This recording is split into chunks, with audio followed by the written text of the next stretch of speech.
सच्चिदानन्दरूपाय विश्वोत्पत्त्यादिहेतवे तापत्रयः विनाशाय श्रीकृष्णाय वयं नुमः।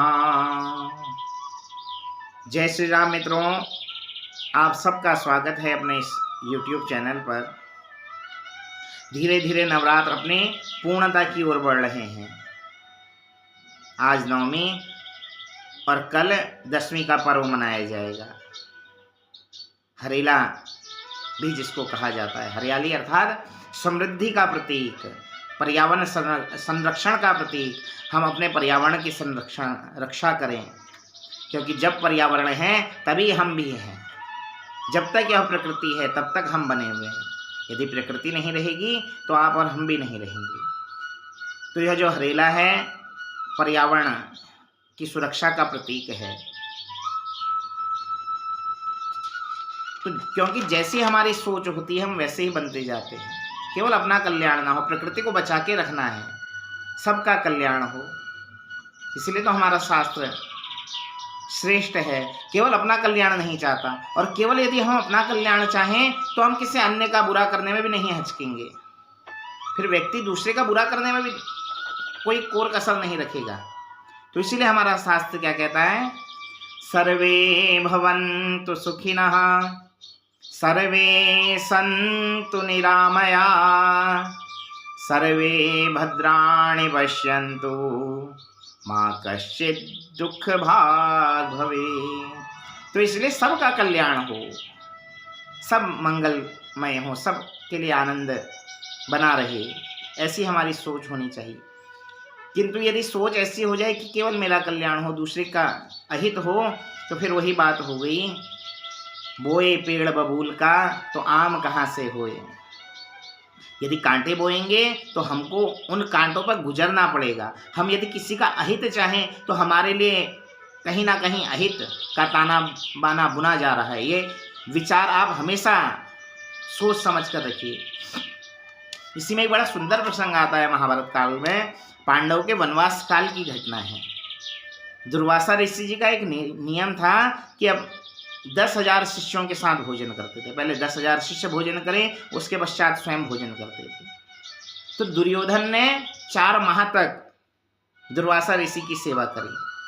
4 माह तक अपने राज्य में उनको रखा और 4 माह तक उन सब की सेवा करी, भोजन करवाया। तो दुर्वासा ऋषि बड़े प्रसन्न हुए और कहने लगे कि दुर्योधन क्या मांगते हो, आज मैं तुम पर प्रसन्न हूँ, मांगो, क्या वरदान मांगना है। तो देखिए, दुर्योधन अपना भला नहीं चाहता तो कुछ भी मांग सकता था। साक्षात शंकर के अवतार हैं, साक्षात शिव के अवतार हैं दुर्वासा। तो उनसे कहने लगा कि महाराज 4 मास तक तो आपका आशीर्वाद मुझे निरंतर मिल रहा है, किंतु मैं चाहता हूं कि कल आपका एकादशी का उपवास था, आप यह जो पारायणा है इस व्रत को पांडवों के वनवास में जाकर खोले, पांडवों के वहां भोजन करें और उनको भी थोड़ा आशीर्वाद दे। मन में कुटिलता है, क्योंकि पता है कि 10,000 ब्राह्मणों को एक साथ भोजन नहीं करा सकते पांडव, वनवास काल में है, कहाँ से भोजन कराएंगे। किंतु मन की कुटिलता है ना, कुटिलता नहीं जाती। और सोचने लगा कि यदि भोजन नहीं करवा पाए तो दुर्वासा ऋषि का क्रोध तो जगत प्रसिद्ध है, क्रोध में उनको श्राप दे देंगे, तुम्हारा अहित हो जाए, तुम्हारा सर्वनाश हो जाए। और यदि पांडवों का सर्वनाश हो गया तो मैं एक छत्र राजा बन जाऊंगा। अच्छा, दुर्वासा ऋषि से चाहता तो हाथ जोड़कर मांग सकता था कि मुझे इस संपूर्ण धराधाम का एक छत्र राजा बनने का आशीर्वाद दे दीजिए, किंतु वह नहीं मांगा। क्या कहा कि आप पांडवों के पास जाइए और वहां भोजन करिए। तो दुर्वासा ऋषि चले गए पांडवों के पास। मार्ग में मिले भीम, तो भीम से कहने लगे कि भीम, हम अभी अपने शिष्यों के साथ भोजन करने के लिए तुम्हारी कुटिया में आने वाले हैं, भोजन का प्रबंध किया जाए। तो भीम ब्रकोदर ने हाथ जोड़े और कहने लगा, महाराज, हे ऋषि, आपका स्वागत है। कुटिया में साधु संतों का आगमन से तो कुटिया की पवित्रता बढ़ जाएगी, तो आइए, आपका स्वागत है। मन से बाहर से तो स्वागत के लिए हाथ जोड़ दिए, किंतु मन में भयभीत होने लगे कि इतना अन्न कहाँ से आएगा? वैसे तो पांडवों के पास अक्षय पात्र है, जब तक सब पांडव भोजन ना कर ले अक्षय पात्र से इतना भोजन निकल सकता है कि संपूर्ण विश्व का पेट भर सकता है। किंतु जिस समय दुर्वासा ऋषि पहुंचे थे उस समय पांडवों ने भोजन कर लिया था और द्रौपदी ने भी भोजन करके अक्षय पात्र को धोकर रख दिया था। अब अक्षय पात्र से कुछ प्राप्त नहीं हो सकता था, तो मन में भय था।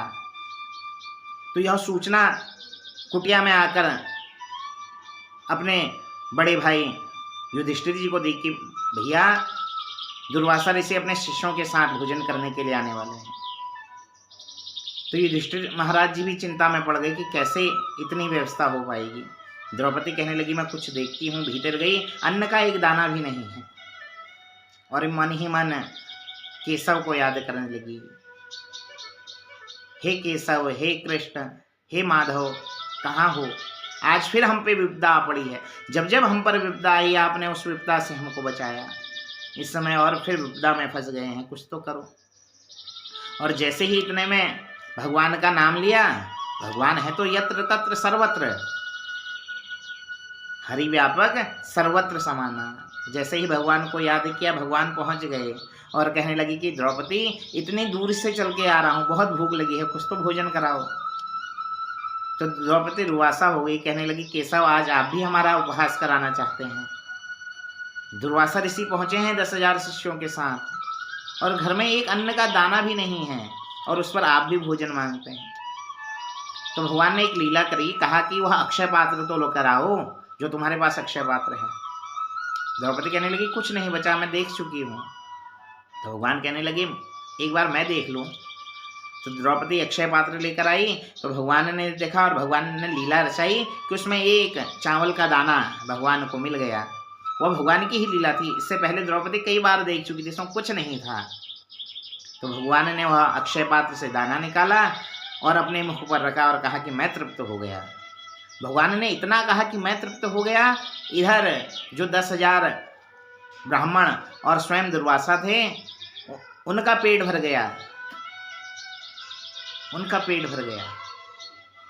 स्नान करके जब कुटिया में पहुंचे तो भगवान कृष्ण मुस्कुराए और कहने लगे आइए महाराज भोजन कीजिए।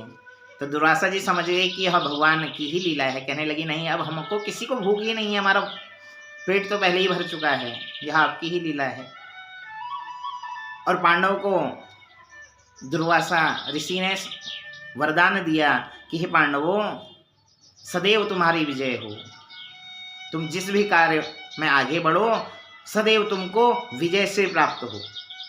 और दुर्योधन मेरे साथ छल करना चाहता था, तुम्हारे साथ तो उसने छल किया तो किया, वो मेरे साथ भी छल करना चाहता था। मैं उसको श्राप देता हूँ कि उसकी पराजय होगी।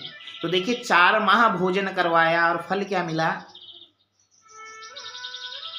श्राप मिला। चाहता तो कुछ भी मांग सकता था। दुर्योधन को अवसर दिया दुर्वासा ने कि मांग लो जो मांगना है, किंतु वही दूसरे का अहित चाहा तो स्वयं का हित हो गया। तो इसीलिए कहा बोए पेड़ बबूल का तो आम कहाँ से हो। तो इसलिए सदैव सबका हित, हमारे मन में भी दूसरे को देखकर कभी वैर भाव ना आए, सदैव दूसरे का हित हम चाहें तो ही हमारा कल्याण हो सकता है। तो कल यह विजयादशमी का पर्व आप सबके जीवन में सब प्रकार के आनंद को लेकर आने वाला हो। हमारे भाव ऐसे पवित्र बने कि हम दूसरों के हित में अपना सुख देखें, दूसरों का हित में अपना दुख देखें, ऐसा हमारा मन बन जाए। इसी मंगल कामना के साथ पुनः किसी अन्य वीडियो को लेकर आप सबके सम्मुख उपस्थित होंगे। तब तक के लिए आज की राधे राधे, जय श्री राम, हर हर महादेव।